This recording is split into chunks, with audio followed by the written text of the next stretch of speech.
वसुदेवसुतं देवं कंसचाणूरमर्दनं देवकी परमानन्दं कृष्णं वन्दे जगद्गुरुं। गुरुर्ब्रह्मा गुरुर्विष्णुः गुरुर्देवो महेश्वरः गुरुः साक्षात् परब्रह्म तस्मै श्रीगुरवे नमः। अलंकापुरी पुण्यभूमी पवित्र तिथे नांदतो ज्ञान राजा सुपात्र। तया आठवीता महापुण्य राशी नमस्कार साष्टांग श्री ज्ञानेश्वरासी। ज्ञानेश्वर महाराज की जय, पंढरीनाथ भगवान की जय, गोपाल कृष्ण भगवान की जय। सर्व श्रोत्यांना आणि हरिपाठ आणि भागवत भक्तांना सादर वंदन। काल कृष्णाष्टमी झाली, आज गोकुळ काल्याचा दिवस आहे, गोपाळ काल्याचा। आणि आपणही आता हा आध्यात्मिक गोपाळ काला सगळ्यांनी ग्रहण करूया। एकमेकांना प्रेम द्यायचे, सगळ्यांशी एकमेकांबरोबर प्रेमाने राहायचे, कुणी कुणाशी द्वेष करायचा नाही आणि आनंदात राहायचं। जसे ते गोपाळ सगळे आनंदात राहत होते तसे। आज 15वा अभंग घेणार आहोत। एक नाम हरी द्वैत नाम दुरी, अद्वैत कुसरी विरळा जाणे। समबुद्धी घेता समान श्री हरी, शमदमावरी हरी झाला। सर्वागटी राम देहादेही एक, सूर्यप्रकाशक सहस्र रश्मी। ज्ञानदेवा चित्ती हरिपाठ नेमा, मागिली या जन्मा मुक्त झालो। आता बघा, हरिनाम कसं आहे ते आता या श्लोकामध्ये सांगितलेलं आहे, या अभंगामध्ये सांगितलेलं आहे की नाम आणि नामी यातला भेद नाही, अभेद आहे म्हणून सांगतायत। एक नाम हरी द्वैत नाम दुरी। हरीचं जे नाम आहे ते श्रीहरीशी ऐक्य साधणारं आहे आणि इतर शब्द जे आहेत, इतर जी नामं आहेत ती द्वैतबोधक असतात, म्हणून द्वैत नाव दुरी, नाम दुरी। दुरी म्हणजे दुसरी जी नामं आहेत, दुसऱ्या कुठल्याही भगवंताचं नाव घेतलं किंवा दुसरं कुठलंही नाव घेतलं तरी ते द्वैत दाखवणार आहे, द्वैत निर्माण करणार आहे। आणि अद्वैत कुसरी विरळा जाणे हा शब्द फार छान वापरलाय। कुसरी आपण म्हणतो कला कुसरी, कुसरी म्हणजे कौशल्य। तर अद्वैताचं कौशल्य म्हणजे अद्वैत जाणणं हे सुद्धा एक कौशल्यासारखं आहे बघा। आणि असा विरळा जाणे म्हणजे अद्वैताचं वर्म जाणणारे कुशल असे भक्त विरळा आहेत। समबुद्धी घेता समान श्रीहरी। आता लगेच खालच्या ओळीला सांगतात की समबुद्धी जी भगवंतांनी सांगितलेलं आहे, समस्सर्वेषु भूतेषु तिष्ठन्तं परमेश्वरम। तर समबुद्धीनं जे राहतात किंवा समबुद्धी जर आपण पाळली, मनात आणली तर समान श्रीहरी। तर श्रीहरी हा समान आहे म्हणजे सगळ्यांना तो व्यापून असल्यामुळं तो एकच आहे। आणि त्याच्यासाठी साधनं कुठली ती पुढच्या चरणात सांगितली। शमदमावरी हरी झाला। शमदमादी साधन सुद्धा श्रीहरीच होतात। श्रीहरीचं आपल्याला जेव्हा नाम घेतो त्यावेळेला ही जी बाकी साधनं आहेत, आपण आता काल परवाही पाहिलेली आहेत, त्यात आता इथे शमदमांचा उल्लेख केलेला आहे। खूपदा शमदम हा शब्द आपल्याला अध्यात्मात येतो। शम म्हणजे अंतरेंद्रियांचा संयम आणि दम म्हणजे आपल्या बाहेरील इंद्रियांचा संयम। तर शमदमादी साधनं ती प्राप्त केल्यानंतर किंवा ती केल्यानंतर हरी झालेला आहे म्हणजे आपल्याला हरी समजला आहे। किंवा ती साधनं सुद्धा श्रीहरीच होतात। त्या साधनांचा आणि हरीचा भेद राहतच नाही। मागे आपण खूपदा पाहिले 18वा अध्याय पाहताना की ज्ञाता ज्ञेय ज्ञान हे सगळं एकरूप होतं, ही त्रिपुटी संपून जाते। करता करण करण कर्म हे सगळं मिटून जातं. तसं आता इथे सांगतायत की शमदमादी साधनसुद्धा श्रीहरीच होऊन जातो. आता त्याच्यासाठी एक उदाहरण दिलेलं आहे. सर्वा घटी राम देहादेही एक. आता सर्वा घटी, घट म्हणजे देह, सगळ्या देहांमध्ये एकच राम भरून राहिलेला आहे. म्हणजे सगळीकडे एकच परमात्मा आहे. राम आणि हरी वेगळे नाही आहेत. आणि देहादेही एक, सगळ्या देहांमध्ये आणि देही एकच आहे. कसा? सूर्यप्रकाश सहस्र रश्मी. जसा सूर्य हजारो किरणांनी असतो, सहस्र रश्मी, रश्मी म्हणजे किरण, पण त्याचा प्रकाश एकच असतो. म्हणून सूर्यप्रकाशक एक आहे. प्रकाश करणारा तो एकच आहे. त्याची किरणं हजारो लाखो कोटी अवधी असू देत. आणि म्हणून म्हणतायत ज्ञानदेवा चित्ती हरिपाठ नेमा मागेली या जन्मा मुक्त झालो. म्हणून ज्ञानदेव म्हणतायत की मी माझ्या चित्तात हरिपाठाचा नेम केला आणि त्यामुळे मी मागील जन्मांनाही मुकलो. आता याच्यावर भरपूर विवरण आहे किंवा भरपूर आपल्याला समजून घ्यायचं आहे की ज्ञानदेवांनी किंवा ज्ञानदेव महाराजांनी नाम आणि नामी यातला मूलभूत असणारा अभेद सांगितलेला आहे. आणि या सर्व दृश्यामध्ये किंवा या विश्वामध्ये फक्त एकच श्रीहरी व्याप्त आहे. त्यामुळं त्याचं नाम श्रेष्ठ आहे. आता द्वैत नाम म्हणजे काय? हरी व्यतिरिक्त जी जी द्वैत नामं आहेत की ज्या नामांचा नामीशी भेद आहे. नाम आणि नामी हे एकच असलेले पाहिजे. ते द्वैत संपलं पाहिजे. तर ती सगळी नामं दूर सारा. आणि द्वैत म्हणजे प्रपंच. प्रपंचात सगळं द्वैत आहे बघा, आपण रोज अनुभवतो. आणि वेदांतानं द्वैतालाच प्रपंच मानलेलं आहे, म्हटलेलं आहे. मग परमात्मा हे जगत, परमात्मा आणि जगत हे एकमेकापासून भिन्न आहेत. या कल्पनेतनं किंवा या भ्रामक कल्पनेतून प्रपंच म्हणजे द्वैतभाव आणि त्यातील सर्व दुःखांचा उगम हा झालेला आहे. आता सुखदुःख खरं आपल्या देहाला आहेत, आत्म्याला नाहीत, आत्मारामाला नाहीत.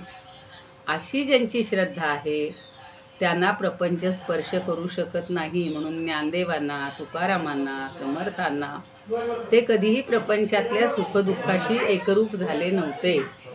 म्हणजे ते सुखदुःख हे आत्म्याला नाही आहे, ते फक्त देहापुरतं आहे.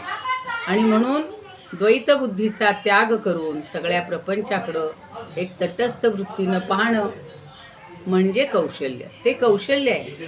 म्हणजे संसारात राहून सुद्धा आपण त्याच्यापासून अलिप्त आहोत ही भावना होणं हे खरं कौशल्य आहे. आणि ती भक्ती आणि ज्ञानाची पराकाष्ठा आहे. आता गीतासुद्धा सांगते ना, वासुदेव सर्वमिती समहा आत्मा सुदुर्लभ हा. तर ज्ञानोबराय म्हणतात की हे समस्त श्री वासुदेव आहे आणि अशी ज्याला अनुभूती येते तो श्रेष्ठ भक्त आहे. द्वैत म्हणजे जीव आणि जगत हे ईश्वरापासून भिन्न आहे असं मानणं. आणि मनुष्याचा सामान्य व्यवहार हा भेदभावनेनं किंवा द्वैत भावनेनं चालतो. पण अंतिम सत्ता त्या भगवंताची आहे, परमात्म्याची आहे. एका आनंदापासून हे सगळं विश्व निर्माण झालेलं आहे. आणि या कार्यकारणाचा सगळा अभेद आहे. म्हणजे ते कार्य हे सगळं विश्व आणि कारण म्हणजे भगवंत. तर हे सगळं अभेद आहे खरं, पण आपण त्याच्यात भेद मानतो. आणि म्हणून तुकाराम महाराज म्हणतात ऐसा ज्याचा अनुभव विश्वदेव सत्यत्व. आता ही ब्रह्मांडाची रचना ही भगवंतांनी एक लीला म्हणून केली. लहान मुलं कशी खेळ खेळत असतात. आता परवा आम्ही बेल्जियमला होतो, एक 4 वर्षाची मुलगी सारखी यायची आम्हाला भेटायला, आजी आजी करत. आणि ती म्हणायची जेवढे 10-15 लोक जमलेत मला ऑर्डर द्या, मग तुम्ही हे करा, काय म्हणाय मेनू कार्ड बघा आणि तुम्हाला सगळं मी देते. ती सगळ्याच्या ऑर्डर घेणार आणि प्रत्येकाला सगळं पूर्ण करणार. हे जसं ते छोटं लहान मूल किंवा मुलगी आपल्याला पुरवत असती तसा हा भगवंत हे सगळं निर्माण केलेलं आहे आणि आपल्याला सगळं पुरवत असतो. तर या परमसत्तेचा किंवा महासत्तेचा हा सगळा चिद्विलास म्हटलेला आहे. आणि अद्वैतानुभवाची ठाम भूमिका म्हणून भगवंत सांगतात आपल्याला मत्तः परतर नान्यत् किंचिद अस्ति धनंजय. तर या ब्रह्मांडात माझ्याशिवाय अलीकडं पलीकडं काही सुद्धा नाही. आणि हा जीव ईश्वराचा अभेद आहे. हा ज्ञानी आणि भक्त या वैष्णवांना मिळत असतो. त्यामुळं तुकाराम महाराज म्हणतात, भेद तुटली यावरी आम्ही तुमचेच गो हरी. तर हरिपाठाच्या चिंतनानं, नामस्मरणानं हा अद्वैताचा अनुभव आपल्याला प्राप्त होतो. तो आपण घ्यायचा आहे. आणि ही नामसाधना जीवनातील सगळ्या स्तरावर आपल्याला द्वैत भावाकडून अद्वैत भावाकडे नेणारी आहे. म्हणून एक नाम हरी म्हणजे नाम आणि हरी एकच आहे. पण नाव घेतो म्हणजे तो हरी वेगळा आहे आणि त्याचं नाव नाही. तर द्वैतात तसं नसतं. आपल्याला नाम आणि नामी हे वेगळे मानत असतो, पण ते एक असतात हे अद्वैतामध्ये आहे. आता सृष्टीमध्ये सुद्धा इतर नामांप्रमाणे हरिनाम हा द्वैताचा बोध करून देत नाही, आत्ता सांगितलं. आणि ते समजून अद्वैत समजणारा कुसरी म्हणजे कौशल्य असा वेगळाच आहे. कौशल्य असणारा. आता लौकिक कलामध्ये सुद्धा आपल्याला कौशल्य मिळवावं लागतं. किंवा अनेक वर्ष 12 वर्ष तप करायची झाली तरी सुद्धा तिथे परिश्रम घ्यावे लागतात. सगळं अंग झोकून द्यावं लागतं. आणि हरिप्राप्ती ही केवळ श्रेष्ठतम कुसरी आहे, कला आहे असं बघा. ती अत्यंत श्रेष्ठ आहे. म्हणून एकरस समरस एकरूप या भावनेनं शरीर, इंद्रिय, मन, बुद्धी, प्राण यांचे व्यवहार या भावनेनं व्हायला पाहिजेत की एकरस आहे सगळं, समरस आहे आणि एकरूप आहे. आता अर्जुनाला भगवंत सांगताय की ते देहीना माझ्या ठाई आणि मी त्यांच्याच हृदयी समग्र असे. आता भक्त वेगळा आणि श्रीहरी वेगळा असं मानायचं नाही. आता सगळं एकत्रित आहे. आणि हरिप्राप्ती ही सुद्धा कौशल्य आहे किंवा कला आहे. आता ज्ञानेश्वर महाराज पुढं म्हणतायत, एक नाम हरी द्वैत नाम दुरी अद्वैत कुसरी विरळा जाणे. असं म्हटलेलं आहे की एक नाम हरी हे मानणं आणि अद्वैत हे मानणं हे विरळ आहे. कारण ईशकृत सृष्टी ही पंचभौतिक सृष्टी आहे, पांचभौतिक आहे. आणि जीवकृत सृष्टी म्हणजे जीवानं निर्माण केलेली सृष्टी म्हणजे काय? माझा देह, माझा पती, माझा पुत्र, माझी पत्नी, माझा बंधू या सगळ्यांना त्याच्यात त्यांचा अंतर्भाव असतो. ही जीवकृत सृष्टी आहे ती. आणि देहातील एकतत्वाला बाधा येत नाही. देवाचं नाव घेतलं, हरीचं नाव घेतलं तर हे सगळं एक आहे असं कळतं. आपल्या देहामध्ये सगळ्या अस्थी, मांस, मज्जा सगळं, पण हे सगळं मनोमय द्वैत आहे, मनानं निर्माण केलेलं आहे. आणि या जीवकल्पनेमुळं हा सगळा व्यवहार द्वैताचा होत असतो. म्हणून कल्पना अविद्या येणे झाला जीव, मायोपाधी शिव बोली जेती. तुकाराम महाराज म्हणतात, म्हणजे जीवो ब्रह्मैव न अपरहा. शंकराचार्य सांगतात की जीव आणि ब्रह्म हे एकच आहेत, ते अद्वैत आहे हे समजून घ्या. आणि असं जाणणारे विरळा. म्हणून चालो जाणे वाट ऐसा विरळा एखादा. आता स्वामी रामतीर्थांचा एक छोटासा प्रसंग आहे बरं का. ते अमेरिकेहून परत आले होते आणि उत्तर प्रदेशात टेहरी गढवाल या गावी राहत होते. तिथं त्यांची पत्नी त्यांना भेटायला आली. रामतीर्थांनी खिडकीतनं पाहिलं आणि त्यांनी खिडकी आणि दारं बंद करून घेतली. तर त्यांचे एक श्रेष्ठ साधक होते मित्र. त्यांनी विचारलं, पूर्णसिंह त्यांचं नाव होतं. आणि ते म्हणतात की आजवर कोणी स्त्री भेटायला आली असताना तुम्ही दार बंद करून घेतलं नव्हतं, मग आत्ताच का बरं घेतलं? तेव्हा रामतीर्थ म्हणतात, ती माझी पत्नी होती. त्यावर पूर्णसिंह म्हणतात, तू तिला अजून पत्नीच समजतोयस? अहो, ती पंचरचित स्त्री समजत नाहीस, म्हणजे पंचमहाभूतांनी बनलेली, अजून कल्पनेच्या खोड्यातच आहेस. मग अद्वय भावावर कधी आरूढ होणार? भेदभाव कधी मावळणार?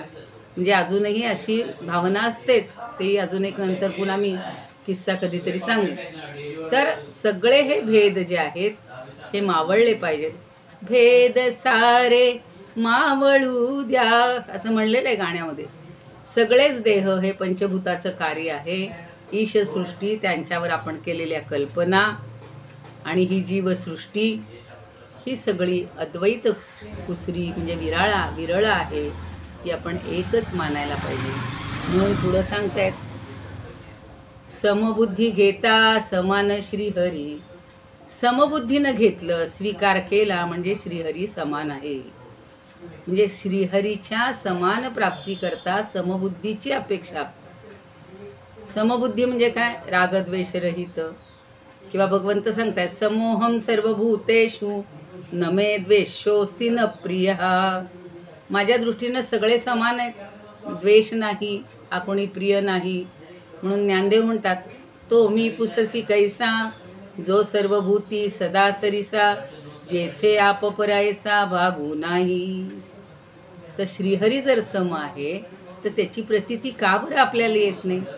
त्याचं कारण ही बुद्धी विषय दोषांनी, विषयांच्या मागे लागल्यामुळं आणि समत्वाची प्रतीती न आल्यामुळं आपल्याला श्रीहरी सम दिसत नाही. वास्तविक सूर्याचा प्रकाश एकच असतो, पण आपण 7 रंगाच्या किंवा वेगवेगळ्या रंगाच्या काचा लावल्या तर त्याच्यातून वेगळा आपल्याला प्रत्यय येतो असतो. तसा भगवंत एकच आहे, पण सगळ्या घटांमध्ये, सगळ्या देहांमध्ये तो वेगवेगळा आपल्याला भासतो, आपल्याला द्वैत दिसत असतं. आणि ज्या वेळेला बुद्धी ही ज्ञानयुक्त होईल मग तिला समत्व प्राप्त होईल आणि मग श्रीहरीच्या समत्वाचा आपल्याला प्रत्यय येईल. एक असा छोटासा प्रसंग सांगतेय की एकदा एका गावामध्ये 2 माणसात भांडण लागलं बरं का. आणि ते भांडण सोडवण्यासाठी सूर्याकडे गेले. एक जण सूर्याला म्हणतो यानं माझ्या शेतातले भोपळे महिन्यापूर्वी चोरले. सूर्यानं विचारलं महिना म्हणजे काय? आता महिना म्हणजे हा म्हणतो सकाळपासून संध्याकाळपर्यंत. मग सूर्यपर्यंत विचारतो सकाळ आणि संध्याकाळ म्हणजे काय? त्यावर तो म्हणतो तुम्ही उगवता ती सकाळ, मावळता ती संध्याकाळ. सूर्य म्हणतो अरे मी सदैव प्रकाशमानच आहे, त्यामुळं मला संध्याकाळ असतं, सूर्य असतं काही माहिती नाही, उदय असतं. तसा हा भेद आत्मस्वरूपाच्या ठिकाणी नसतोच. आपल्या या देहाच्या मुळं आपल्याला भेद वाटतो आणि तो भेद हरिनामानं मावळतो. म्हणून हरिनामानं भेद कसा उरत नाही त्याबद्दल ज्ञानोबा म्हणतात एथ भेद तरी का देखावा, जरी अहंभाव उरला होवावा, तो आधीची नाही आघवा, आता विषम काही. म्हणून सर्वत्र सदा मम सम, ते आपणची अद्वैत ब्रह्म, हे संपूर्ण जाणे वर्म समदृष्टीचे. ही समदृष्टी मिळाली ना, हे मर्म आपल्याला समजलं की श्रीहरी आपल्याला सम वाटतो आणि जोपर्यंत आपण द्वैत ठेवतो तोपर्यंत हा श्रीहरी आपल्याला काय म्हणूया विषम वाटतो किंवा द्वैत वाटतं. आता पुढच्या याच्यामध्ये सांगितलेलं आहे शमदमावरी हरी झाला. आता शम आणि दम बुद्धीचा उपरम होणं त्याला शम म्हणतात. शांत वृत्तीचे लोक जे असतात ते शमानी सगळ्या साधन मार्गाचं आचरण करतात. सगळे मुनी असतात ते परमपदाला प्राप्त होतात. शम प्राप्त होणं अशक्य नाही पण कठीण आहे. आणि दम या साधनाची अपेक्षा एका साधनानंच साधक पाप धुवून टाकतात. म्हणजे दम हे सुद्धा श्रेष्ठ साधन आहे. म्हणून शमदमावरी हरी झाला. माता सततं कीर्तयंतो माम, हा जो श्लोक आहे ना ते ये जना पर्युपासते. म्हणून याच्या व्याख्यानावर जरा सहज सांगतायत की यमदमा शमदम तसं यमदमा अवकळा आणि ती. यमो म्हणे काय यमाचे, दमो म्हणे कवणा ते दमावे. हे विनोदानी म्हटलेलं आहे की यम म्हणजे नियंत्रण आणि दमो म्हणजे पण दमन म्हणजे पण शांत करणं.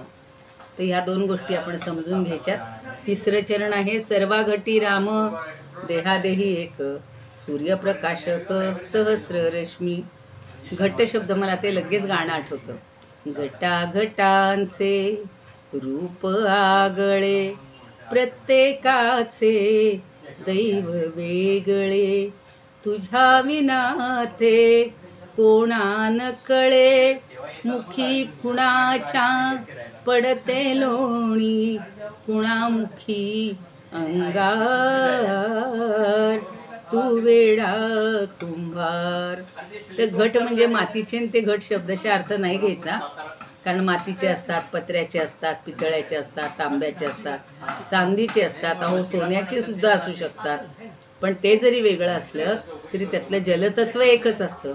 तसं घट म्हणजे देह आणि इतके देह निरनिराळे आहेत पशूंचे पक्ष्यांचे, पण त्याच्यामध्ये एकच आत्मतत्व त्या पाण्यासारखं भरून राहिलेलं आहे. हे जर आपण समजून घेतलं, सगळी ज्ञानेंद्रिय कर्मेंद्रिय सगळी जी बुद्धीनं जे आपल्याला भेद दिसतात तर ते जर आपण बाजूला केले आणि श्रीहरी हा एकच स्वयंप्रकाशक स्वसंवेद्य आहे आणि आपल्या अखंड चित प्रकाशाने अन्य सगळ्या जडवस्तूंचं तो प्रकाशन करतो, तो प्रकाशित करत असतो आणि अनंत अशा चिद्वृत्ती ईश्वर स्वरूप आत्मसूर्याची किरणं असतात. किरणं अनेक आहेत पण सूर्य एकच आहे, तेच सांगितले. सर्व भूतांच्या अंतरी हृदय महाअंबरी चिद्वृत्तीच्या सहस्र करी उदयला, असे जो ज्ञानदेव सांगतात की या भगवंताचीच एक स्वसंवेद्य स्वयंप्रकाश अद्वैत अशी सत्ता असते. आणि म्हणून आपलं स्वतंत्र अस्तित्व न मानता श्रीहरीशी श्रीगुरूंशी एकरूप होणं, नामस्मरण होऊन नामस्मरण करायला पाहिजे. आता हरिपाठातील 4थ्या चरणात काय म्हणतायत? ज्ञानदेवा चित्ती हरिपाठ नेमा मागील या जन्मा मुक्त झालो. आता इथं काय म्हणले? मागील या जन्मा मुक्त झालो का म्हणलं? आणि हरिपाठ चित्ती हरिपाठ नेमा. अहो, आपल्या जीवनात हा परिपाठ असला पाहिजे. परिपाठ म्हणजे रोज जी गोष्ट करायची, हरी हरी हरी असं नामस्मरण अहोरात्र आपल्या प्रत्येक श्वासाबरोबर करायला पाहिजे आणि हाच जीवनाचा नित्यपाठ ठरला पाहिजे. त्यामुळं आपल्याला एवढा मोठा लाभ होतो की जीवाच्या मागे लागलेल्या जन्ममरणाच्या फेऱ्यातून मी मुक्त झालो असा एक अर्थ आहे. आणि जीवाला नामस्मरणामुळं पुन्हा जन्माला यावंच लागत नाही. म्हणजेच पुनरपि जननम पुनरपि मरणम हे आपल्याला भोगावं लागणार नाही.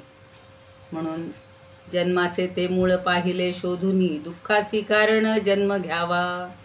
मग आपण जर या सगळ्या गोष्टी केल्या नामस्मरणातून तर आपल्याला पुन्हा जन्म घ्यावा लागणार नाही आणि पुन्हा आपल्याला गर्भवासाचं दुःख भोगावं लागणार नाही.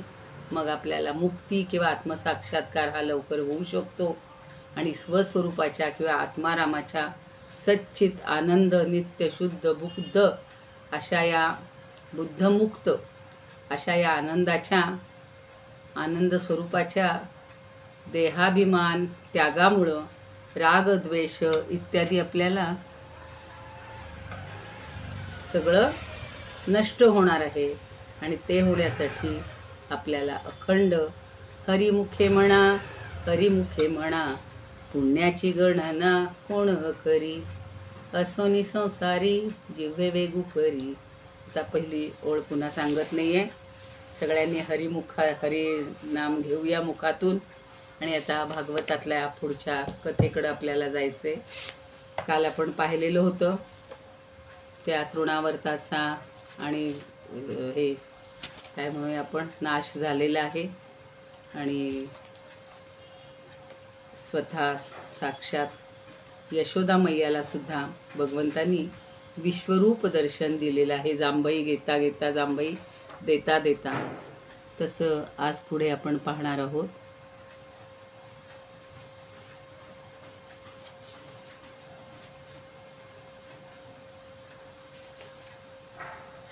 आता सगळ्यांच्या आवडीचा असा प्रसंग आहे आज आपल्याला पाहायचा आहे. बांधा उखळीला याला बांधा उखळीला नंदाचा पोर याला बांधा उखळीला. तर उखली बंधन नावाचा जो प्रसंग आहे आपल्या सगळ्यांना माहिती आहे की त्यांनी भगवंतांनी कशी आपल्या यशोदा मैयाची परीक्षा घेतलेली आहे.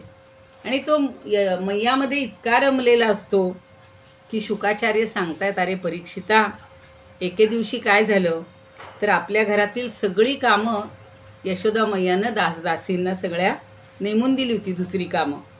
आणि ती स्वतः दही घुसळण्याचं काम करत होती. आणि घुसळता घुसळता ती सगळी श्रीकृष्णाच्या बाललीलांची गाणी जी गोकुळात गायली जातात ती आठवून वाचून स्वतः म्हणत होती. आणि मग त्यामुळं तिच्या सगळं देहभान कसं विसरलं जात होतं, तिच्या सगळ्या मनावर आणि तिच्या सगळ्या वस्त्रांवर कसा त्याचा परिणाम दिसत होता. इतके बारकावे सगळे भागवतकारांनी सांगितलेले आहेत. आणि त्याच्या आठवणीने सुद्धा तिला प्रेमाचा पाना फुटत होता. आणि मग तिचे जे स्तन आहेत ते असे कंपायमान होत होते वगैरे, इतके बारकावे सांगितलेले. आणि इतकं ओढून ओढून ओढून तिचे हात थकून गेले. अहो केवढाले मोठाले लोणी दह्याचे अंडे असायचे. मग ते तिची काकडंसुद्धा त्यात कंकणं हालत होती, कानातले कुंडल हालत होते असे आणि घामानं सगळं मुख हे डबडबलं होतं. तिच्या वेणीतली चमेलीची फुलं होती ती सगळी खाली गळत होती. अशी सगळी तिची स्थिती झालेली होती. आणि मग मध्ये श्रीकृष्ण येतो, आई मला दूध प्यायचे म्हणून तिच्या मागे लागतो. लगेच ती घुसळणं थांबवते, त्याला स्तनपान देते. आणि तेवढ्यात काहीतरी एकदम चुलीवर तापत ठेवलेलं दूध उतू जाईल म्हणून ती घाईघाईत त्याला खाली ठेवते आणि ते दुधाकडं बघायला जाते. आता ती म्हणाली, या छोट्या छोट्या गोष्टी कशाला सांगायला पाहिजेत, पण किती बारकावे भागवतकारांनी सांगितले की जे आत्ताची स्त्रीसुद्धा अनुभवत असते. आता चुलीच्या ऐवजी गॅस आले ती एवढंच, आणि मग गॅसवर तर पटकन उतू जातं म्हणून आपल्याला अगदी घाईनं पळतच जावं लागतं. तशी तिची अवस्था झाली. आणि मग ही जेव्हा दूध बघायला गेली तेवढ्याला हा मुलगा काय करतो, तिथून उठतो, दह्याचा डेरा फोडून टाकतो, वर उखळीवर चढून त्यातलं वरच्या गाडग्यातलं घटातलं लोणी खायला लागतो. आता ही जेव्हा परत आली तेव्हा पाहते तर दह्याचा डेरा फुटलेला आहे. तिच्या लक्षात आलं हे काम याचंच आहे. पुढं वर उखळावर चढून शिंक्यात ठेवलेलं लोणी खातोय. स्वतः खात नाही, माकडांना सुद्धा देत होता. आपण त्या गोपांना द्यायचं हे माहिती आहे, पण माकडांना देत होता हे वर्णन आपण कधी ऐकलेलं नाही आहे. आणि मग पुन्हा केलेल्या चोरीची भीती वाटली म्हणून त्यांचे डोळे असे कावरे बावरे झालेले आहेत. यशोदा हळूच त्याच्या मागून जाते आणि हातात काठी घेते. आणि काठी घेतली पाहिल्या पाहिल्या ह्यानं लगेच जी धूम ठोकलेली आहे उडी मारून उखळावरून पळत सुटलेला. मग यशोदासुद्धा त्याच्या मागं धरायला पळते, मागोमाग धावू लागते. पण तपश्चर्येनं शुद्ध झालेल्या योग्यांच्या मनाला सुद्धा ज्याच्या स्वरूपाचा ठिकाणा लागत नाही तो श्रीकृष्ण तिला कसा सापडणार हो. तो भगवंत आहे, परब्रह्म आहे. आणि मग त्या सुंदर मातेला त्याच्या मागोमाग धावताना इतके श्रम होत होते. तिची गती कुंठित झाली, गजरा सुटून पडला, चमेलीची फुलं गळून पडली आणि धावता धावता तिच्या हाती एकदा तो श्रीकृष्ण लागला. आता लागल्यानंतर आपला अपराध आहे हे त्याच्या लक्षात आलं होतं म्हणून मोठ्यांदा रडायला लागला. आता मला ह्या तर बाललीला अगदी काल मुलांच्या डोळ्यासमोर बसलेली होती, मला सारखं ते आठवायचं की अशीच ते बाललीला त्यांनी केलेले.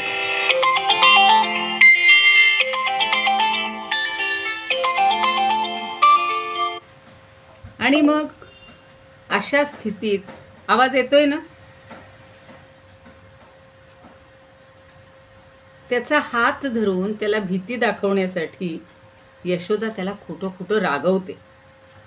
पण तो फार भ्याला आहे असं पाहून पुन्हा ती त्याला मायेनं आपल्या हातातील काठी टाकून देते.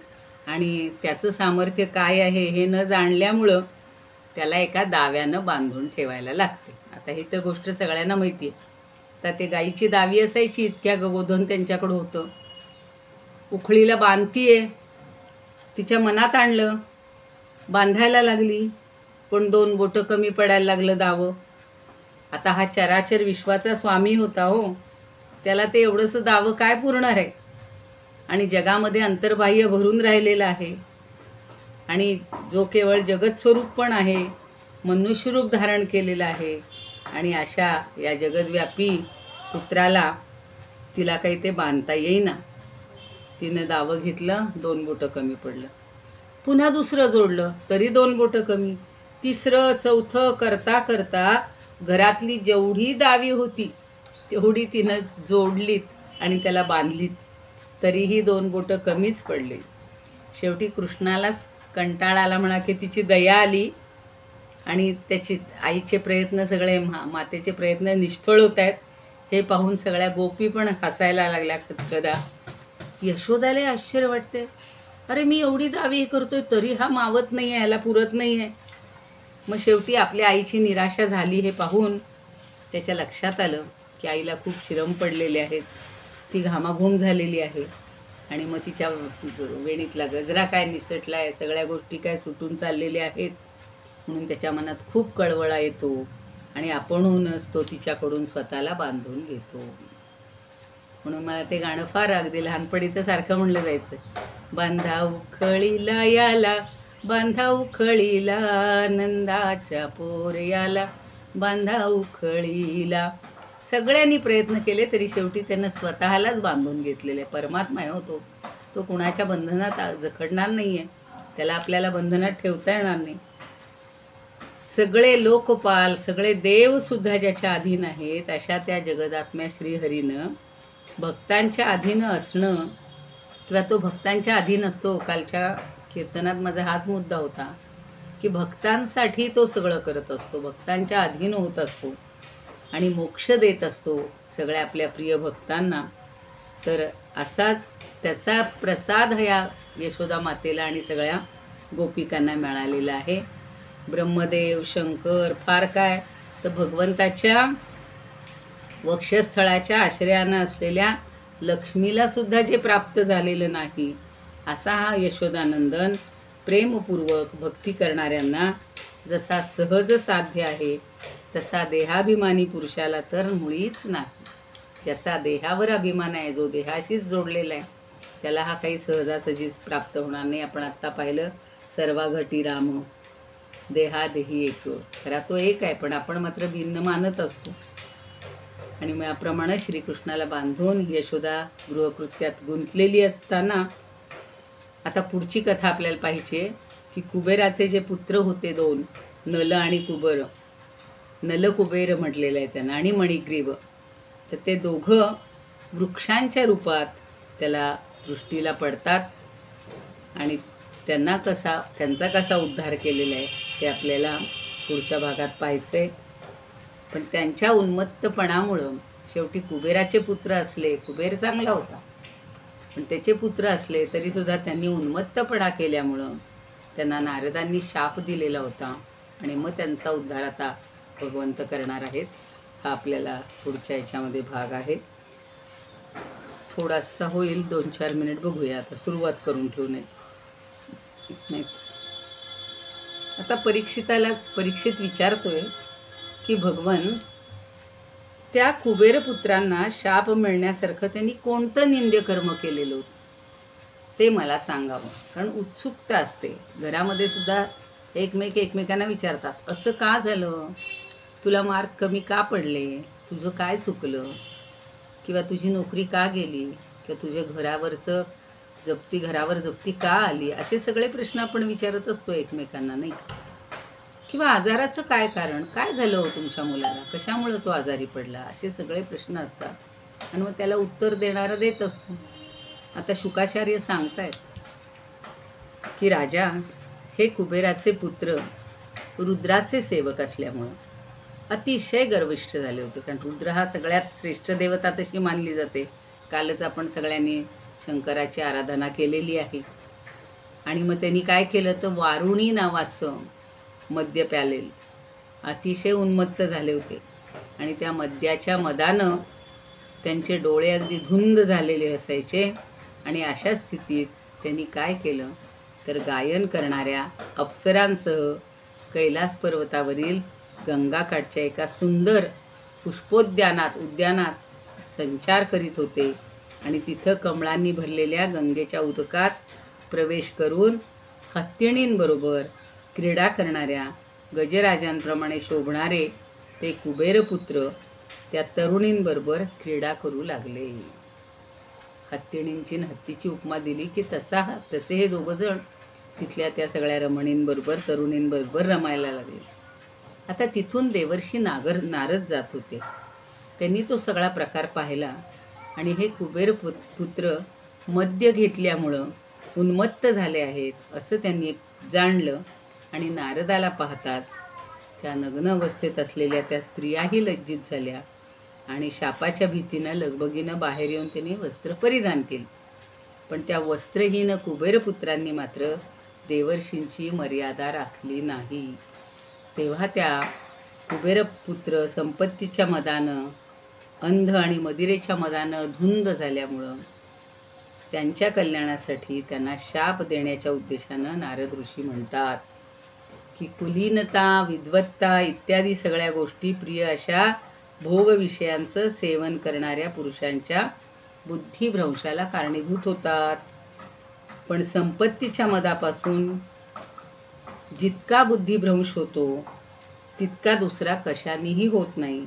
कारण संपत्तीच्या मदामुळंच स्त्रिया, जुगार आणि मद्यपान या व्यसनांचा माणसाला छंद लागतो. आणि त्या संपत्तीच्या मदामुळं इंद्रियांवर ताबा राहत नाही. ताबा न ठेवता येणारे निर्दय पुरुष अशाश्वत शरीराला अजरामर समजून पशुवधासारखी क्रूर कृत्ये करीत असतात. सगळं दुष्टचक्र सांगितलेलं आहे त्यांनी. हे आजच्या काळाला सुद्धा उपयोगी आहे की नाही. ज्यांना हा मद्यपानामुळं जी घरं सगळी कुटुंब उद्ध्वस्त झालीत त्यांनी हे लक्षात ठेवलं पाहिजे. मग जिवंतपणीच या शरीराला जरी नरदेव, भूदेव अशी संज्ञा प्राप्त झाली असली तरी कृमी, विष्ठा अथवा भस्म हीच त्यांची अंतिम मिळणारी संज्ञा आहे. आणि म्हणून कोल्ह्या कुत्र्यांसारख्या प्राण्यांनी ते जर आपला देह खाल्ला आणि विष्ठा आणि अग्नी दिला तर भस्म, ते सगळं भस्म तर होतं. पण या क्षुद्र देहासाठी अन्य प्राणीमात्रांचा द्वेष करणाऱ्या मनुष्याला स्वतःचं हित कळत नाही. आणि म्हणून त्याला काय म्हणायचं, द्वेष केल्यामुळं नरकच प्राप्त होतो. पुढचा भाग काय आहे तो आपण उद्या बघूया. योगेशं सच्चिदानंदं वासुदेवं व्रजप्रियं धर्मसंस्थापकं वीरं कृष्णं वन्दे जगद्गुरुं. कृष्णाय वासुदेवाय हरये परमात्मने प्रणतः क्लेशनाशाय गोविंदाय नमो नमः. ओम पूर्णमदः पूर्णमिदं पूर्णात् पूर्णमुदच्यते पूर्णस्य पूर्णमादाय पूर्णमेवावशिष्यते. ओम शांति शांति शांति. धन्यवाद.